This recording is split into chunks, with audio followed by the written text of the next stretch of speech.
Hi. This is already an odd intro, I guess, but this isn't really the intro. I've actually got something very important that I want to say before we get to the big flowery intro that I put before all of my programs. But this is a big announcement. I want to make it kind of special and do something a little bit different and put it right out in the front. Let you guys know about it first thing. I want to let you guys know that Stranger in a Southern Land is a part of the Shining Wizards Network. We have joined on with the Shining Wizards podcast network, and I'm very excited about this. I've been talking to Eddie from Shining Wizards, and he was like, "Hey, Jake, we like what you're doing over there. We love your fans. We want them to come over to Shining Wizards Network and check it out. We're revamping our list of podcasts on our network, and we want you to be a part of it." And I was pretty humbled by that they dig what we're doing over here, because especially like as Yuga fans, I could consider us all part of this small, like cool kids table, and nobody really knows about it yet. But apparently Eddie found out about it, and he wants to make the cool kids table even bigger and let people know more about it and stuff like that. Like he's going to put this podcast out on several different new formats like Stitcher, Audio Boom, and it's also going to be available on ShiningWizardsNetwork.com. So more people are going to get to see this podcast. I'm very excited about it. So make some room at the cool kids table, all right? We need a little bit of elbow room, but make room for everybody, because more people are finding out about this podcast, and I'm very excited about that. And if you've been a loyal listener and viewer, don't worry, nothing will change. The iTunes page is still the same. If you're watching on Vimeo, all that is still the way it's always been done. That's one of the nice things about this deal is like Eddie's letting me do my own thing. He's just helping me do my own thing. So me and my producer Don at DSCT Studios, we're going to keep doing what we're doing. So if you've been listening to the podcast, just keep doing what you're doing. You don't have to re-sign up for anything. You don't have to log into a different account. You don't have to change nothing. Just keep doing what you're doing, and let friends know that said, "Hey, I can't listen to Stranger in a Southern Land because it's not on Stitcher or Audio Boom, or I just don't know where to go." Well, guess what? Here's their opportunity to jump on board, and that's because of Shining Wizards. They're going to get this program out to as many people possible because they believe in what I'm doing and what we're doing over here. So I can't thank them enough for giving me the opportunity to do so. And they've got some really great podcasts on their network. I mean, the podcast Netbreaker, which is about pro wrestling and heavy metal. I'm definitely going to check that out, and I hope you guys too. And that's kind of what this is all about, is cross promotion, getting some new fans and new people and some more ears and some more eyes on what we're doing over here. But if you've been sick around for a while, I thank you for that. And if you're just jumping on board because of the Shining Wizards Network announcement, I appreciate you coming on over, because welcome to the cool kids table. But anyways, enough of my blathering. Let's jump into your regular scheduled programming as I do the intro for this podcast. Hey there, folks. Welcome to the edition of Stranger in a Southern Land. I, of course, am your host, Jake Manning. Today in the program, I speak with AJ Schraeder, who is a part of the sketch comedy group, the Don't Weep Boys, and also he has his own one-man show, which is how I met him. I met him at a comedy festival in Salisbury, North Carolina. We were just backstage going over what we were going to do on the stage, and I just did a little stand-up routine, and I was very worried and nervous about it, and I was pacing back and forth, and AJ was running parallel with me, and then I did my set, and I came to the back, and then snuck around through the audience and saw his one-man show, and I was like, whoa. I was completely blown away, because he had to remember far more stuff than I did, because he's got all kinds of stuff. He's got videos, he's got PowerPoints, he's got graphics, he's got props, he's got timing cues and music cues. He's a one-man show that is unbelievable. And ever since that moment, I've wanted to sit down and talk with him, because I feel like more people need to know more about what he's doing. He's doing some incredible stuff, and it's available online, especially with the Don't We Boys. He's filming stuff. And also he makes a lot of short films. He's entering competitions, comedy festivals. He's on the move, and he's doing it. And this is his job, is being a comedian. And he's getting out there doing it. He's performing at the Idiot Box in Greensboro, North Carolina a lot. So, I just want to let you guys know more about AJ Schraeder and the things that he's doing. Because I don't know if you realize this or not, but as a performer like myself, just trying to get things going, I don't think you the fans kind of realize, anytime that you become a subscriber of a podcast or a YouTube page, or you like a video on YouTube, or you like a Facebook post, or you favorite a tweet or retweet something, or buy a ticket or buy a t-shirt, or just those little things that you do that you just do because you enjoy the product, and you probably don't think much of it, but you don't realize how much that really means to a performer like, AJ and myself. That really goes a very long way. when you people do that. So, that's kind of what I wanted to do in this podcast, is expose him to my audience, because I'm pretty sure when I said AJ Schraeder, a lot of you didn't know who that is. And I really hope that you become fans of him and the things that he's doing, especially with the Don't We Boys and his one-man show. So anytime you get an opportunity, and if you can like him on Facebook or follow him on Facebook or Twitter or Instagram or anything else, or his YouTube page, I highly encourage you to do it, because it'll definitely mean the world to him. And anytime you can do that for me or any other performer out there that's, killing themselves and sacrificing themselves and following their dreams, you, the fans, really can, go the long effort by just doing something simple, by just clicking a button. But anyways, if you want to come out and see people perform, I will actually be performing myself pretty soon. I'll be performing in Catawba, South Carolina on Saturday, January the 16th at Cozy's in Catawba, South Carolina. I'll be tweeting out a poster for that show upcoming. So make sure you follow me on social media. That is very easy to do, because I'm available on Twitter at ManScoutManning and on Instagram at ManScoutManning. I also have a YouTube page. You just look up ManScoutManning and you'll find me there. Also, too, if you have a question about the podcast, or if you want to become a sponsor of this podcast, I really appreciate it when that happens too. You can email me at jake@sslshow.com, or you can book, if you want to book me for an upcoming wrestling event, make sure you email me at manscoutmanning@yahoo.com. Also, don't forget to like the Stranger in a Southern Land Facebook page on Facebook, and don't forget to subscribe on iTunes, folks. So with all of that out of the way, and kind of that little thing on a soapbox to let you know, hey, get out there, be active. Let performers know that you like something. And if you dislike something, that's fine too. I hear the negative reviews on iTunes mean the same amount of things, but I would prefer it if you had something positive to say, and let's make the internet a positive community, especially for artists that are out there chasing their dream. Much like today's guest, AJ Schraeder, here on Stranger in a Southern Land.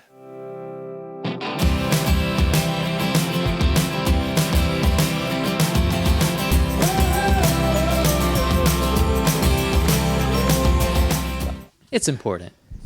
But you'll see it. I'll see it. I'll be bothered by it. I'm like, why didn't you just take the extra 5 minutes to do it right? You were just like, just get here as fast as you can, so you take care of it. And just breathe. Get through it. That's always my biggest problem. But we're here right now, so yeah. We'll do. Normally I just start like, "Hey, welcome to," but I'm trying to get away from that. We've already kind of adjusted into it a little bit. Yeah. Oh no, we've been sitting here chatting while you've been sitting up. So. Yeah, exactly. Just chatting ever so lightly, and I'll adjust as we go. Good. Already got the time. We're recording. So all right. There we go. Well, now I know. That's important. See, I always try and do the little trick that everybody does, where they just kind of sneak them right into it. Yeah. And 5 minutes in, like, we're recording. Sucker. Gotcha. Gotcha. Podcasting. Personal details. Exactly. But no.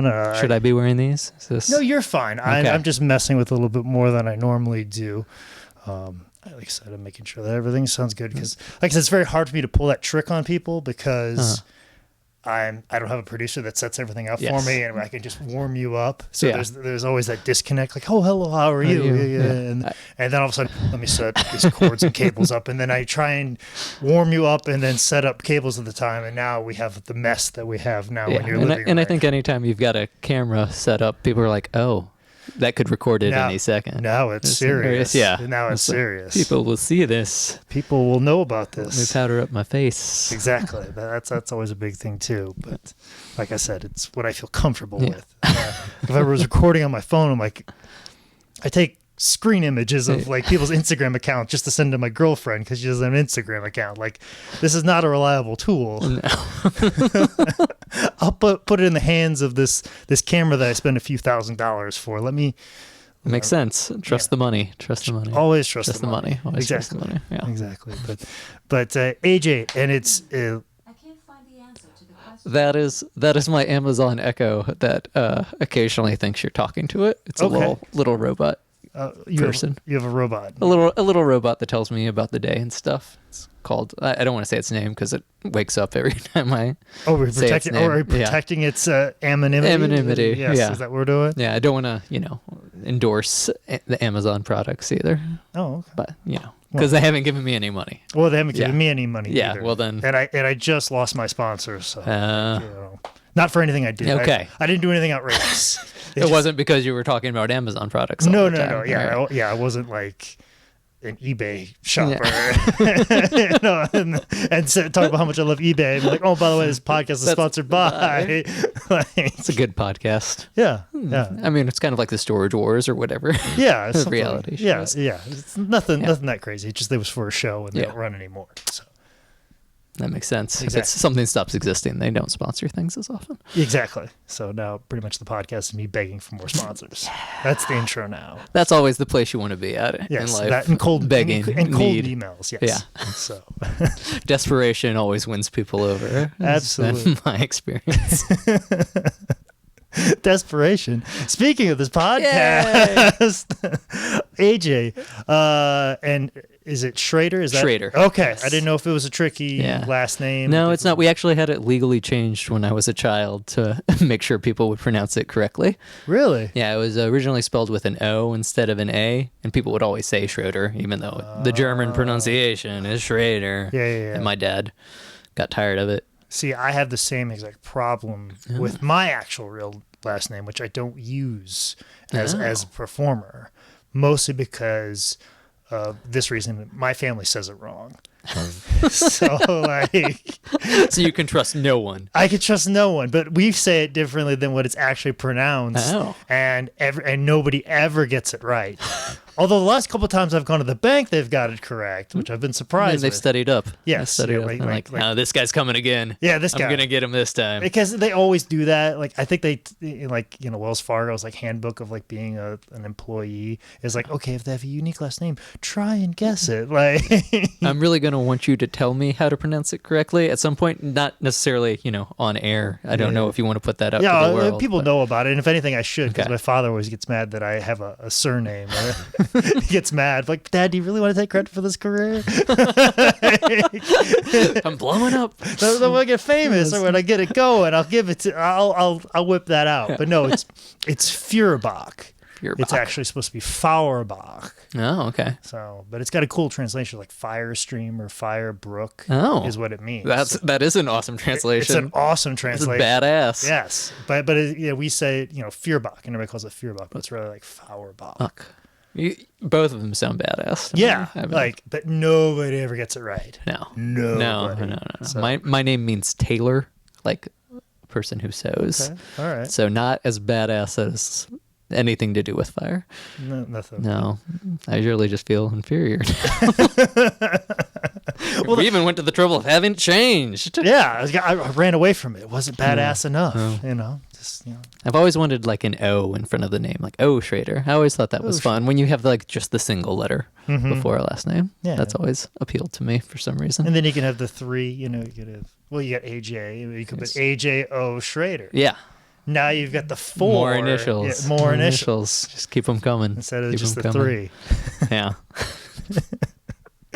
But anyways, since you're The actual content. actual content, we're already rolling right now. We've put it down. Yeah. But was your dad an actual tailor? No. My dad's was an accounting professor, and he's Okay. retired now. Okay. Good guy. All right. Good guy. Now, mostly, as I should tell you, resident stranger in a southern land, and the only niche to this thing. I talked to The hook. The only hook is it has to be from the southeast. You have to be either living here, doing something, born here, raised here, or just moved here, like a transplant like I am, or you're. I've met that very low bar then. Yeah, or you've primarily like your career's known for this area, but you don't live here anymore. Yeah. Or you're never from here, like a NASCAR guy that may be from, Oh. whatever. Yeah. But anyways, what's your origin story? My origin story in terms of how I got to like the southeast. How you got here? Well, I was born in Michigan, Mm-hmm. Lansing, Michigan, and then we moved to Pennsylvania when I was like 3 or something. And then my dad got a job here in Greensboro, and I've been in Greensboro since first grade.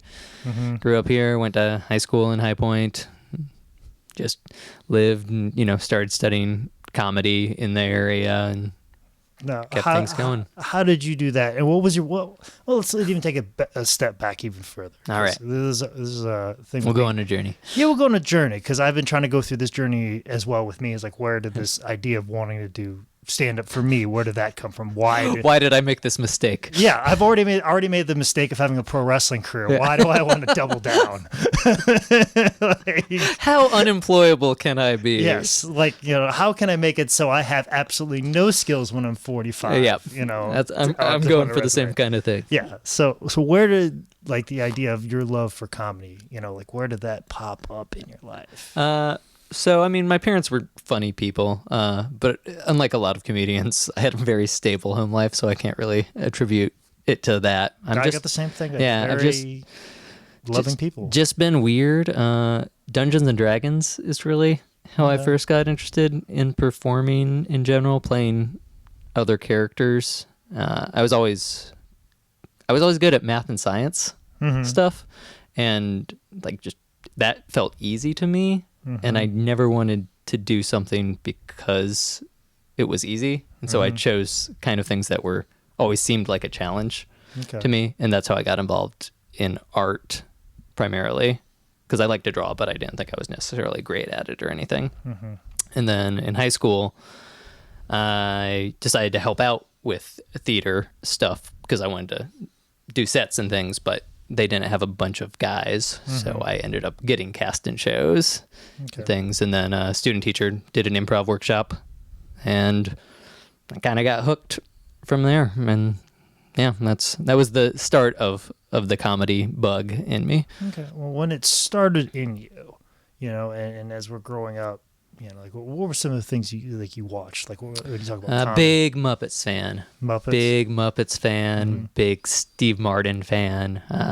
My dad kept all his old records in my room as a storage, and I remember the Steve Martin album with him in the white suit and the bunny ears was something I would just pull out and play all the time on my own. But yeah, Muppets were definitely the biggest intro to comedy for me. Yeah, I still collect Muppet things and that sort of stuff. Yeah. Yeah, because for me, I my dad would always have my dad was very similar in that too. He'd always have stand up on, and I don't know, we had rabbit ears because we lived in the middle of nowhere. We may have got 3 channels, but somehow I don't know if PBS would air George Carlin specials. Oh, nice. I don't know, 'cause that's the only way I could ever think of us ever seeing those. Why did this enter my brain? Yeah, because I clearly remember very vivid images of my dad watching George Carlin, old specials, Robin Williams old specials, and that was something they always had on. Of course, the Tonight Show with Johnny Carson, David Letterman was a big thing that got me into it. Saturday Night Live, and also too, it's when you see those things, you're I would like to do that. But getting from being a kid, okay, you have this dream to this dream that exists. Yeah. I think it's always weird. At that young age, what do you think were the points to get you there? Because sometimes that's the hilarious part of it. I think it's always weird in high school because you start to understand what good comedy is, but you're incapable of making it on your own. And so you end up just doing a lot of memorization, a lot of Monty Python reenactments with your friends. And so definitely did that. And I started taking classes at the Idiot Box. And unlike a lot of, I think, people, I really like short form improv as opposed to long form. I just don't, and I kind of love short scenes. Yeah. Yeah. And then I just kind of started a sketch group on a whim from there. So nothing really hilarious happened. But you at least understood hey, I need to go to a class, or it's available. I need to go somewhere. Because when I got into pro wrestling, it was the dumbest idea. Because I started hitting people with chairs. No, before that. Well, before even I got to that point, because all I'd known at that time, because wrestling wasn't as then you have your Tough Enough shows. You had no idea that there was people went to school for this. Yes. All I knew in 95, 96 on how to become a pro wrestler is you become a Division I athlete. Jim Ross watches you do the bench press a couple of times. You do the arm drag a couple of times, and then And then you're good to go. Then you debut at Survivor Series as Rocky Maivia, Yeah. and that's how it happens. That's all I knew happened. I had no clue it happened any other way than that. So, like, you were really smart in the sense that, okay, there are places to go where I can do this and learn how to do this. A little bit. I kind of just like discovered that in college. Okay. Because I was still going to school for art because I thought I was going to be an art teacher. Yeah. And that was going to be my career. And then I finished grad school and I was like, oh, shit. I don't want to do this, but I love doing comedy. So I should keep trying to do this. And I also, there's one of those things where you like, yeah, you should probably go to New York or LA. Yeah. But I don't like New York or LA. Yeah. So I kind of hung around and tried to figure out how could I still kind of make some money from it and be around people I like and have, grown accustomed to working with. So I started doing festivals and things around the country because you could apply to these comedy festivals.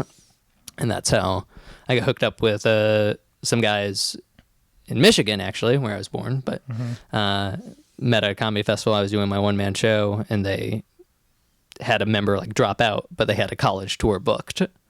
So they asked me to join, and that's kind of my first experience of actually making money from comedy, or kind of making money from a living wage from creative things in general.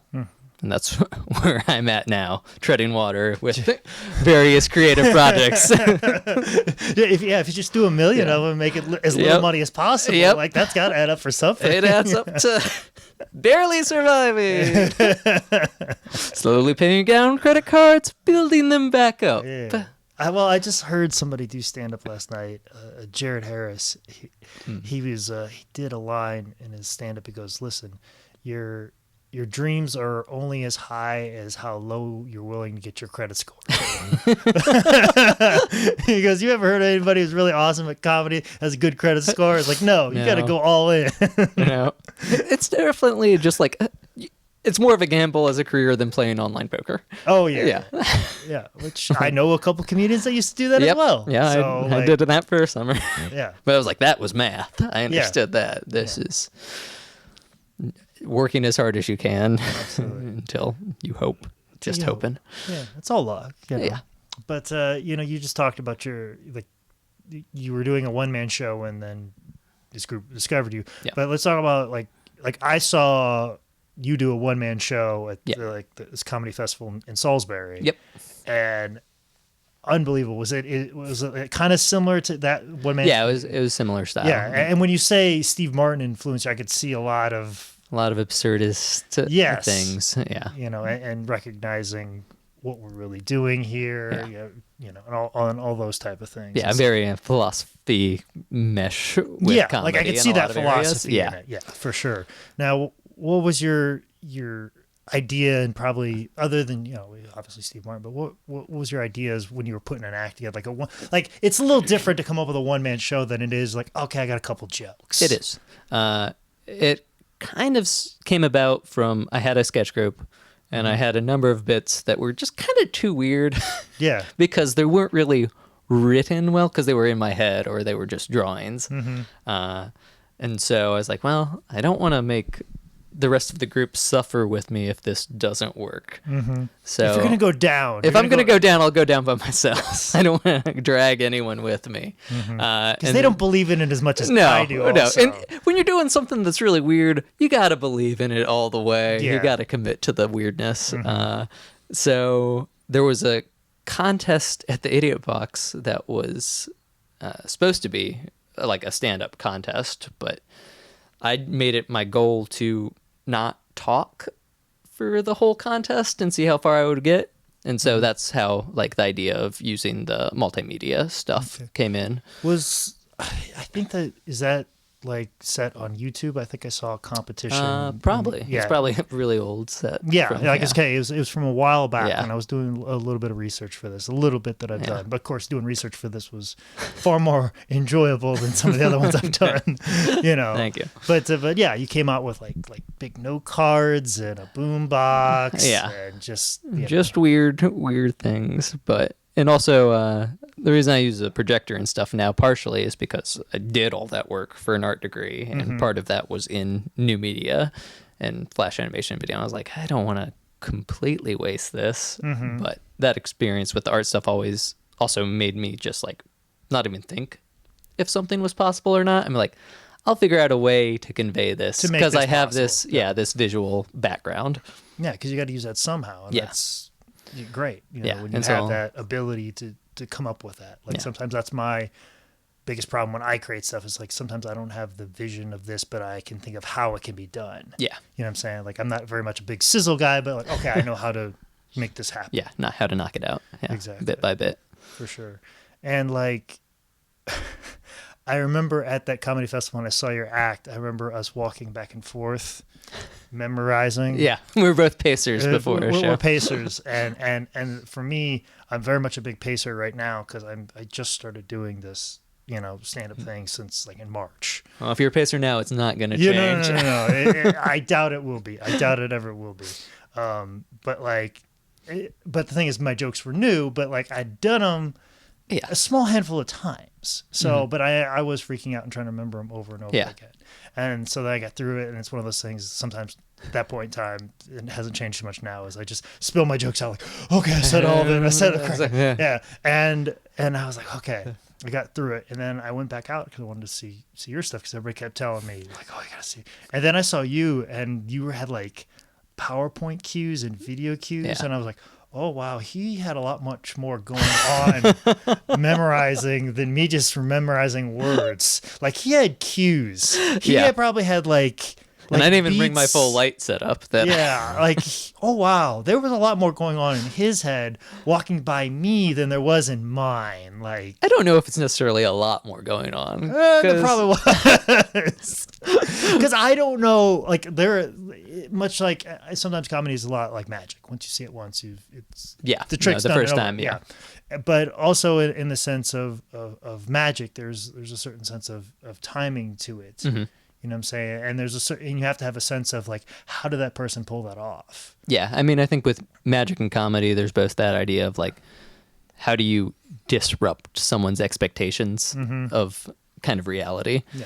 and how do you actually surprise them? Yeah, like I said, like it's in stand up, you do that, but with your act as well, it's so visual. Yeah, As somebody who and I guarantee nobody else probably thought it, because like I said, I'm a big logistics guy. Uh-huh. Like, how did he pull that off without the PowerPoint not being completely off from what he was doing or the video or any of that? Like, so it used to be that I would just memorize things like almost like a choreographed dance, and I would just have to like hit beats, and I couldn't hold for like there would be times where I'd be like, you're laughing too much, you're not going to hear this next part. Yeah. Because it has to happen, because 'cause that's otherwise the thing, too. everything's going to get 'Cause thrown you're going off. to trample on your laughs, Yeah. and you can't. Yeah. Yeah, but now I've kind of like reworked a PowerPoint clicker that I like am able to control my pacing a little bit and like Okay. hold for things. But yeah, it was, a little bit of programming, a little bit of finding programs that helped me, that allow me to kind of order things. And then, yeah, like you said, have to know all my cues. Yeah. Like that. That's like that bit in the mirror where you're miming against Yeah. a video. That you one's previously- all choreographed memorization. That I just That was the one, and I think you led off with that pretty early. Like that might have been the second or third thing you did. yeah, I was that's- like, oh, That's one of okay. my fairly new ones that I really enjoy. So I've been Yeah, doing that a I bunch. was rather impressed with that. one. Thank you. That was Thank the you. moment where I was like, how did you do that? Yeah, it's just me timing it, But And like did acting you- like a jackass by myself in my room doing. But how do you Mary like Bob's. workshop something like that? Like for me, I go out and just do an open mic. For something like that, it's not like every open mic is going to be equipped for something like that. And then No. when you do something, how do you know that it's good and it's ready for an audience? So I mean, the Idiot Box lets me do stuff kind of fairly frequently when I want to, and I can get in there and set stuff up. But a lot of the shows that I do personally end up being at festivals, and so I'll try 2 new things in my set, and I always sandwich them between things that I know work if the audience is behind me, kind of stuff, so that I can tell if the audience wasn't behind me and that's why it didn't work, or if, it just didn't work. Because if the other 2 like reliable things work and then it doesn't, I know, oh yeah, well that's the problem. That's the thing that's gotta go. I gotta. That's gotta go. And I give things kind of 3 chances is always my. Oh, you have to. Yeah. You have to, because there's like, and then sometimes you're like, well, I didn't perform it well enough, or it, or with the audience, or like, I stumbled on this once. It's like a child. Yep. almost. And then sometimes as a child, I throw it back in the closet for years. Yeah. And then like, you grow up a little, then you come out and we'll feed you again. Oh yeah, I'm done beating you with a wire hanger. I Yeah. will bring you back out again. Yeah, I did a sketch actually like last weekend with a group sketch that I had sitting for 5 years that just partially I couldn't convince people to let me do, but it also wasn't ready. Yeah. But it was nice to actually get it on my feet. And it's like, oh yeah, no, I brought it out at the right time.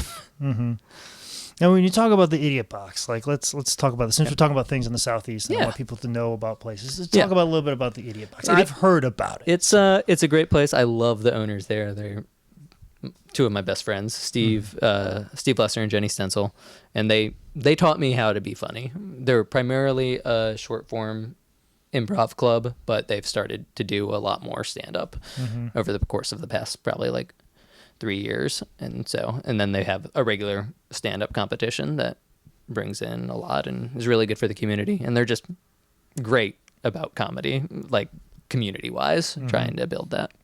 Yeah, like I said, I've heard nothing but good things about it, Yeah. especially from the stand-up. Yeah, it's downtown Greensboro. Yeah, So. yeah, and like there's a couple of places like to do comedy and stuff like that in the Greensboro, or at least this area. Like, am I right? Like, where are the places you go in this area? I go to the Idiot Box. And that's it. That's Pretty much. That's the only one that's gonna put up with your weirdness. Yeah. And then, because there's the Comedy Zone, but I don't do much like just straight stand up, and Yeah, that yeah. it kind of anything else, the crowd won't get behind. When there. they expect straight stand-up and Yeah. they get you, that's, Yes. that's a big difference. There's already kind of an adversarial relationship with straight stand up between the comedian and the audience. Because you're using and- props. Yep. Yeah, because then I've got like a lot of other comedians against me when I first come in. If you have props, they're like, "Oh, he's a prop comic." I'm like, "No, I'm a sketch comedian." There's far more going on than just Yeah, props. so- You're not holding things up and this is my punchline. Now I put it back down. Like even the stoplight one. Yeah. Like far be it to say that that's just a prop. It just uses a prop. It's weird. Don't get me wrong. It's a weird, dark philosophical monologue interrupted Yeah. by a stoplight. Exactly. As long as they're going to get deep with something, Yeah. get deep with a prop. So Yeah, that's what I had tried to do. No. But yeah, there's not a lot of places that I personally go just because like the Idiot Box is my home when I'm home, and then with the Don't We Boys having like college tour and stuff, I'm out of town a lot too. So yeah, well, let's talk. Since we're right there, let's talk about them. The Don't We Boys. the Don't We Boys. Okay, and you of course are we. I am we in the Don't We Boys. Okay, Yes. so what's the history of that group? Was this the group that you jumped in on? This is the group I jumped in Okay. on that we met at a festival. They came through North Carolina on their tour. It was a festival / contest thing, and we both just like really liked each other's stuff. I ended up winning the festival with my one man stuff, which I think helped the general opinion. Your of number one me. draft pick now. Yeah, number 1 draft pick. So when they came through on the first tour they had booked through North Carolina, I let them crash with me because they were fun guys and we just kind of clicked. And then one of them wanted to go back to having a stable life. He's really cashing his chips. Yep. He's He's done. like, he wants to be the funny guy at the office, and that's awesome. It's, Little setup for those jokes. yeah, no, yeah. Good to go. I'll Cindy's so cash cheap. my check. Yeah. You're funny, Dave. One of them was named Dave, There so you it go. works out. Yeah, and then so I joined up with them, and we did the college tour, and we've been to a couple festivals. Got to open for the Birthday Boys at the San Francisco Sketch Fest. Yeah, it's still going strong. We shot a pilot that we're shopping around now. The kind of the main guy from it is a Second City guy. Okay. He used to be in the Second City of Detroit back when Michael Key was there, so he knows him and some good connections and just a good group of funny guys. It's not necessarily like, we definitely write differently, but we both enjoy each other's stuff. So Like, is it, as a sketch team, like, what are your guys' goals when you get together? Like, what are we trying to do? Is it we're trying to get in as many festivals as possible? You're talking about bookings, and then like now we got to come up with some sort of plan for a TV. How does our weirdness fit in a TV format? yeah. So right now it's a lot of figuring out where the next revenue stream is coming from, because it's the comedy that's also my job. Yeah. And so figuring that stuff out, we do a lot of like weird little commercial products things, and we've done some political ads and just a whole slew of weird things. We've got a semi-finalist in that Doritos Crash the Super Bowl contest. But when we get together, a lot of it's like, oh yeah, we've got this festival coming up, this show. What sketches are we going to do? And we kind of have like a larger set of 2 hours that we kind of pull in more from that we have established. So we're not really generating as much new material, but whenever one of us has something that we think just really will work, we'll toss it into a show. Mm-hmm. No, you just talk about like, this is your job and this is what you focus on. Like, what are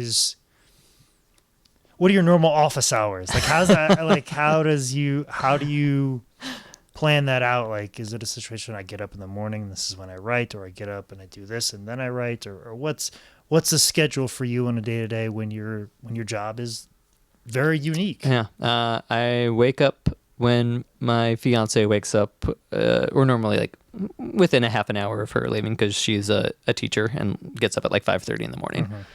So I'm normally up by 6:30 at the latest, and then I sit in front of my computer for a while, and I'll do grab coffee and kind of do the little contest things that I can submit to, as start off with the things that like have a possibility of making some money.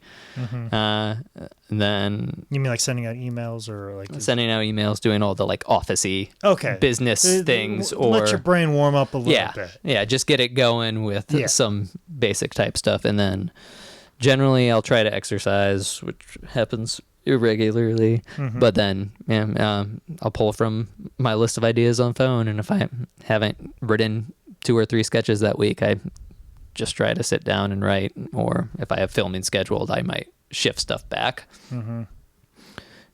Because normally when I film stuff, that takes the day, and just setting all that up and breaking down and everything. Okay. But that's what I'm trying to do. I'm trying to get myself, like this morning, miraculously, I got up at 6 a.m. and I was so happy. Like there was a time, like maybe a couple of years ago, like, oh God, why am I up? Now it's like, okay, good. I can get some stuff, because I was worried I wouldn't get up early enough to get in the office and get some stuff done, and then get a workout in before I ever got to here. Yeah. So that was like a big concern. No, it will extend your day a lot if you get up early, because you're like, oh, I'm up early. I definitely need to use this time. Even if I tend to think better at night, sometimes I'm like, I feel more like need to work if I'm awake early. Yeah, and that's how I feel about it too. Like, I'm trying to be more proactive. I was really good about it towards the end of the summer, of getting up, getting in front of a computer and doing, like you said, just like emails, especially for this podcast. Cold, because it's based on all cold emails. Yeah, I'm gonna have to set up 30 before I get one to even reply, and they'll probably, once they reply, I will never hear them again, and I won't even get an interview scheduled. But like, that was the 1 out of 30 I was gonna get. So like I know that, and then you gotta like shift it into like writing something, or at least put an idea down that's gonna hang with you the entire day. Yeah, and I kind of try to keep those ideas that I think are gonna hang with me, like just every day. I always have my phone ready to jot down anything I find remotely funny, and then I'll flip through and be like, that one kind of appeals to me today. I can at least get that started. I also try to allow myself to stop like halfway and things, and be like, I gotta think on that. Yeah, but sometimes like it's hard for me to come back to ideas like that. How do you come back to ideas? I generally come back to them by like reading them a couple times over, and say oh, that's. I generally surprise myself like, oh, good job, past AJ. Yeah. You wrote something that's very appealing to current AJ, but will it appeal to other people? Yeah. And then try to see like what I did almost. Try to get yourself in the mindset of what you were thinking. Because like I just wrote something down, I think earlier this week, and I was like, oh, this is good. And I just went like on the riff, like, oh, I wish I was on stage right now talking about this because this is good. And then I wrote it down and then I went back to it. I'm like, I don't know if there's any punchlines here. Yeah. I don't know if, well, there might be because some of it's true because some of the truth is funny, but like, oh, I don't know. And then I'll abandon and never come back to it. And then I started flipping back in my notebook last night and I was like, what was this about? Like, and he goes, oh, why haven't I done this? This was like a half thought. Yeah. It's just full of ideas. Yeah, and I kind of try to, when I go back to something, see like which ideas do I still care about? Because that's probably where the sketch is. Yeah. Even if I have to abandon like my favorite line or something, just because if it's not related to that idea, I try to, is coalesce it things. something you have to force or like you have to take time like I think out of your creative process? Like, okay, I need to look back on some, because that's what I've forced myself to do is I physically have to go back and look at old stuff because there might have been something I missed. It's something I tend to have to force, but I tend to force it when I'm not capable of writing something new. Yeah. When I'm at a block, because then it's just like, oh, somebody started half an idea for me already. Oh, half-eaten sandwich, and I'm hungry. Ooh, yeah, all right. I'll get on that. Let me cut off the part that I don't think I should eat and go to town. Yeah, exactly. Yeah, and so that's how that generally works for me. Yeah. But you said you try to write like 2 sketches like a week. I try to write like 2 sketches a week. Good, bad, or indifferent. You're putting something down. Yes, and then if it's like a group sketch, something for more than just me, I'll try to actually hear it out loud. I'll get friends together and we'll do readings so that we'll read their stuff too, just because it definitely changes how you perceive something to actually hear other people's voices on it or what you weren't making clear. Or what was funnier than you thought it was and deserves like more time and that kind of thing. Well, you just talk about like other people reading it and then their voice and stuff like that. Somebody who did a one-man show that's got a lot going on. Are you able to let go of how you see it going? A sketch going or anything? A little bit. I'm definitely a bit of a control freak. Yes. With I understand. That's why I want to get into this because I find it impossible and unbearable. In fact, if I'm lucky that there's people I work with whose opinions I respect so much that there's times that they do things that are better than I could have thought, and so since they've done it so many times, I've learned to like at least give it time before I say no and to think about it. Sometimes I'll say no immediately, but I will still go back and think about it and be like, oh, that's the right call. Like my brother, who I live with, we have a very similar sensibilities in general, but when we disagree on something, we disagree hard on it about the stupidest little things. But he's someone who I always just like, when we disagree, I'm like, no. Yeah. Because no. Because it's you. Because it's not me. It's your idea. It's not mine. But I respect him and know he's good enough that I at least always think about things. And oftentimes we'll come up with something completely different than either of us thought of just because it forced me to reconsider. Because even if somebody does something that I don't necessarily agree with that changes what I wanted, I have to admit, well, they did that because what I put down probably wasn't working. So even if their solution isn't the right solution for me, there has to be a different solution than what I already did because that one didn't work. Yeah. And sometimes like, as I've learned, you go back to that no. Like when I work with people in such an authority, my first instinct is always to go no. Yeah, you're wrong. And I wait for them to come back. And if they come back, then I know it's the right thing to do. But if they're willing to fight for it. Yeah, if they're willing to fight for it, I'll stand with them on it. And I'm like, okay, you believe that strongly? Like when I would book wrestling shows and somebody's like, oh, well, I think we should do this. No. And say it kind of dickish. Yeah. to immediately really make it see how discouraged they'll become. how if they're just like, oh, whatever, and they walk off. But if they're Yeah. standing their ground and they believe in that Yeah. much, I'm like, that's the energy I want. Yeah, that's how me and my friends used to like decide arguments in high school in a kind of a similar way, in that whenever it became like gridlocked, we'd just both start dancing, and whoever would dance the longest, we would decide won the argument. Oh. Yeah, so like there were times we didn't sleep and just stayed up for over 24 hours doing just little robots. And it was like, yeah, and then finally, yeah, you were more committed to that You stupid believed- idea. You believed in it more. Yeah. Go right ahead. Dracula wins that fight. But no, and that's and like when you see, first instinct is no, and like when you hear Yeah. other people's idea, like it's so counter opposite of what improv It teaches is. you. Yes, to Which always is supposed say to yes. It's like, oh, Yes. like improv teachers like, oh, doesn't it feel good to say yes all the That time? Like, sounds does it? I don't know. Feels pretty good to say no when you know you're right. Right. Like, yeah, that's fine. But there was this way better idea. yeah. And in those instances, that idea goes into my phone and I get to look at later. Yeah. So, but like, no, like I have a hard time as well, and I just wonder how you deal with that, and I start my own one-man show. just do it yourself. And just at least you have that outlet.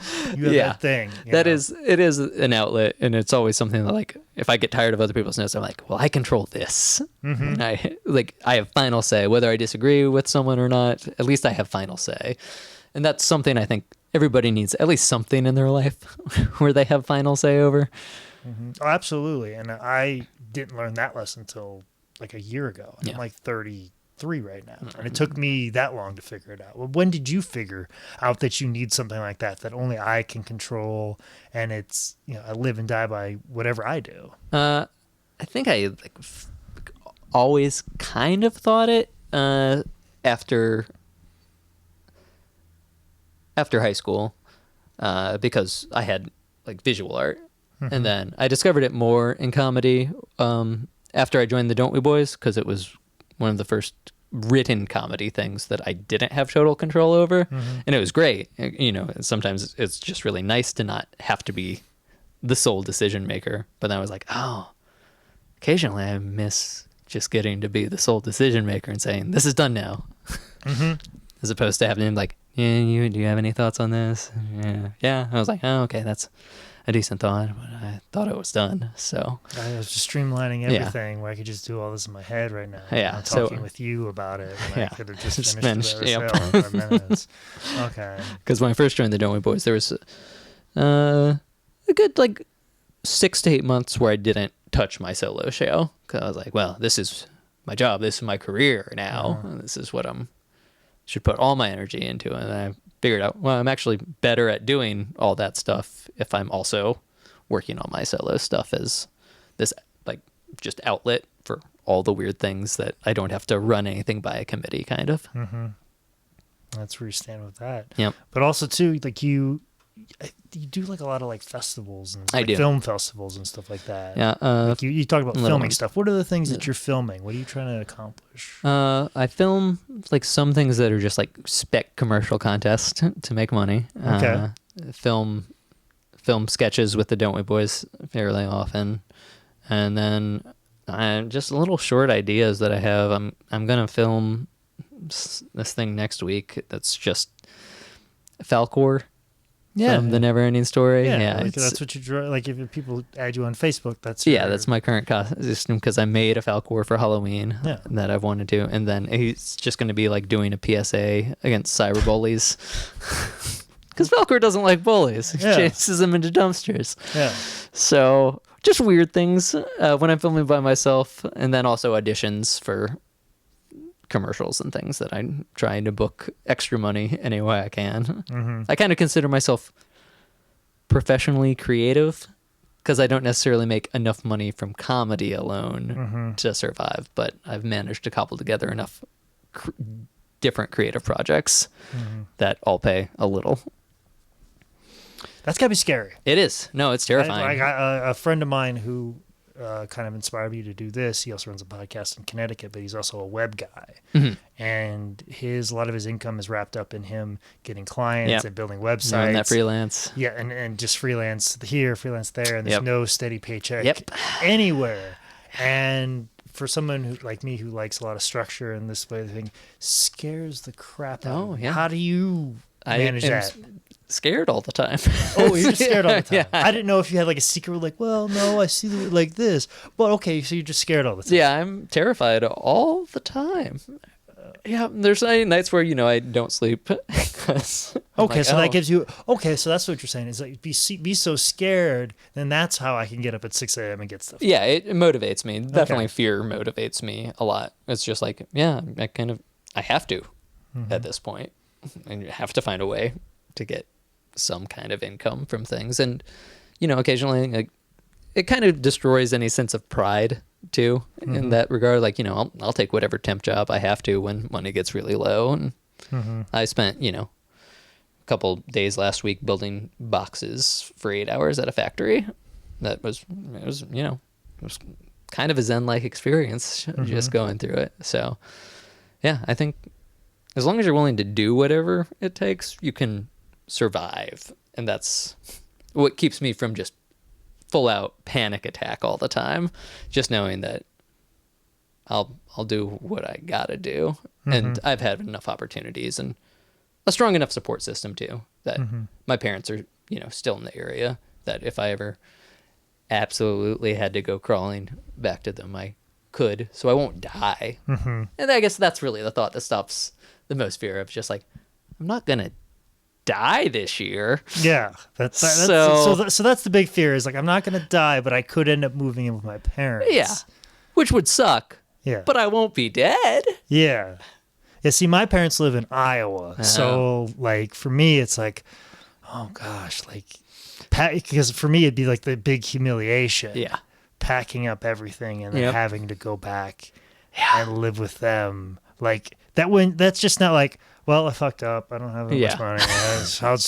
I'll drive across town and I'll be there. Mom, I'm just gonna move in. I'll be there in 20 minutes. Yeah. For me, I have to humiliatingly pack everything up and then drive a full day just to get back there. That's my fear of getting to that point.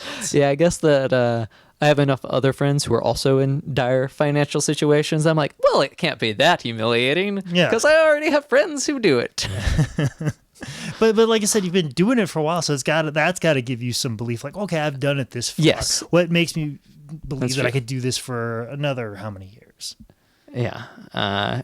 Just the fact that I've become more stable, I guess, lets me think that I can keep going with it.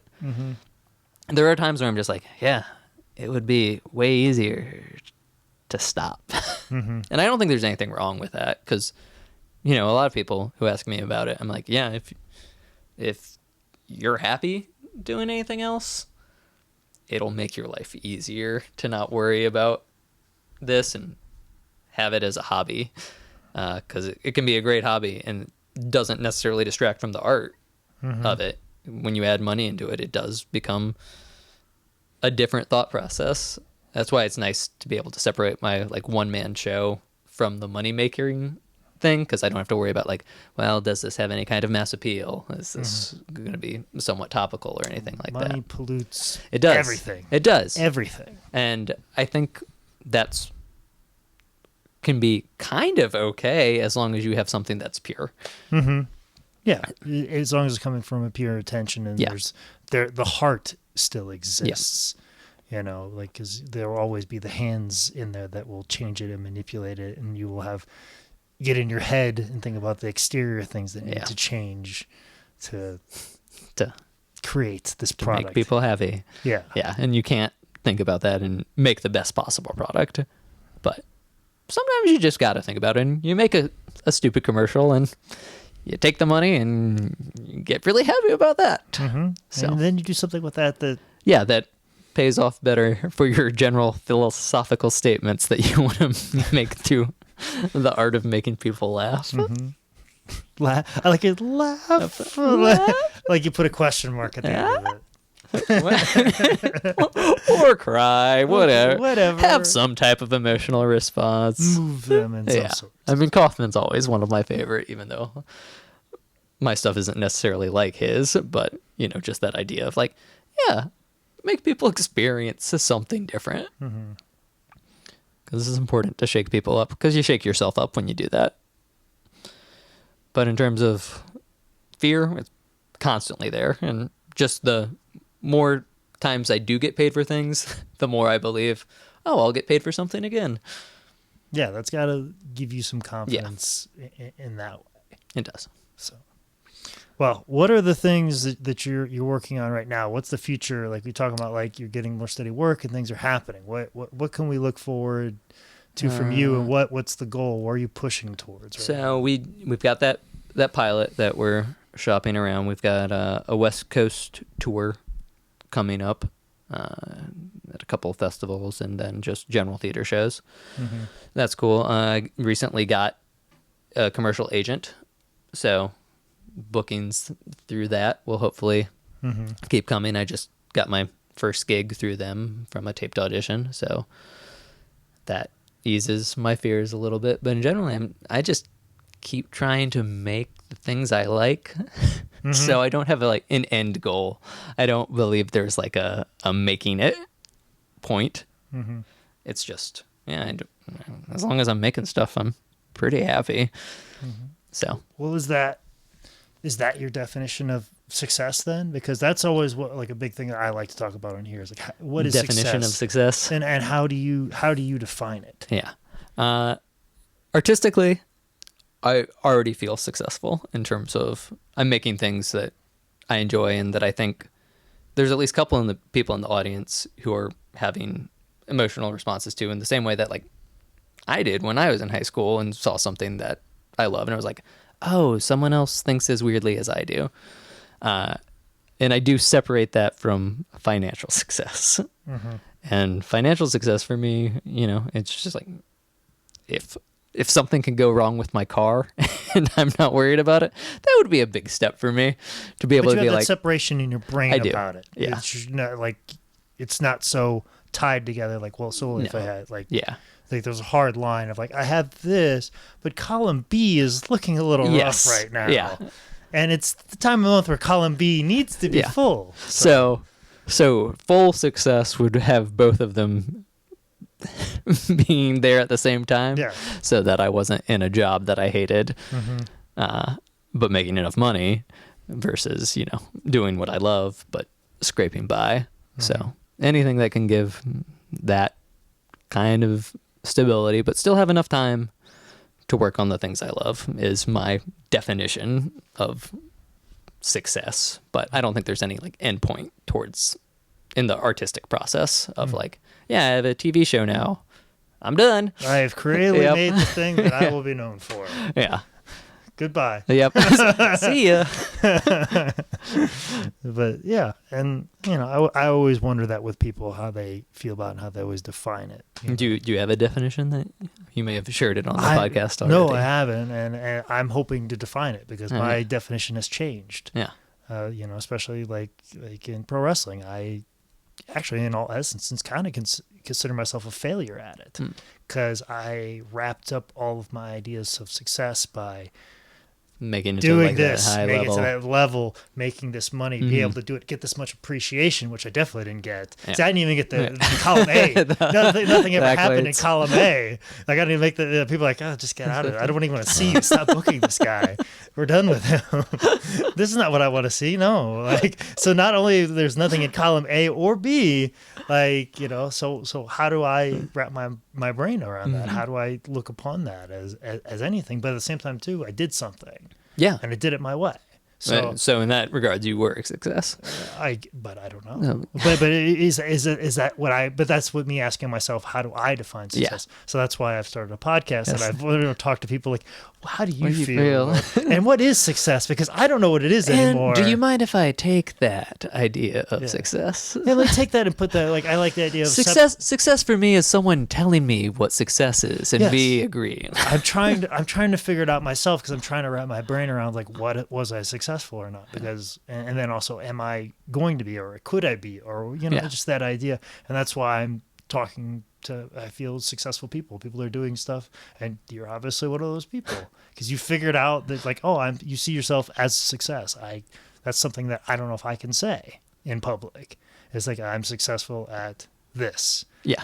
I don't know if that's me being self-deprecating, or do I really, really feel that way? And that's kind of what I'm trying to do with this podcast, is talk to people and see how they feel about it. And I've talked to people that are the mayor of Charlotte, the people, people that are open a brewery, and now they're like the biggest brewery in North Carolina, and they just get drunk all day and living the dream. Living the dream, like Living the talk to those, dream. or I talk to people that are their stand-ups that are, making next to nothing. Or talk to wrestlers that are living with their parents, and I want to know how people feel about it. Yeah. I mean, I think especially in comedy, there's always going to be some element of self-deprecating. Like, it's because it's part of, I don't think I'm the best person in the world, but I think I've made some good things, and I have the skill set to continue to make good things. And that to me is, what else could I hope for? Because eventually I'll just die, and I should make some things along the way. Leave something behind. Yeah. Well, those things that you've left behind, how can people who are listening to this podcast find out about it, get up with you guys, follow you, support you, all those good things? So list them all. You can just directly friend me or follow my personal page on Facebook, Facebook/US of AJ. I have a Thunderstood page, but I don't update it regularly. Thunderstood website, www.thunderstood.com. The Don't We Boys at thedon'tweboys.com, and they've got Twitter and Facebook and all that, and YouTube. Make sure you watch and the YouTube videos, 'cause YouTube's I'm sure that's generates important. it is especially when bookers are looking at things, they look at all your likes and then your views and all that. Yeah, those are the main ones. Perform occasionally at the Idiot Box when I'm around, so their website and stuff. Okay. That's another place to find me. All right. Well, AJ, you obviously moved me enough with your performance to get me to drive up here and do a podcast with you. So, thank you for coming. Thank you for taking time out of your day. Oh, it's a pleasure. Hopefully everybody else is moved to follow you and support you. However, Yeah, give me the monies. and that's where we'll leave it. Success column B.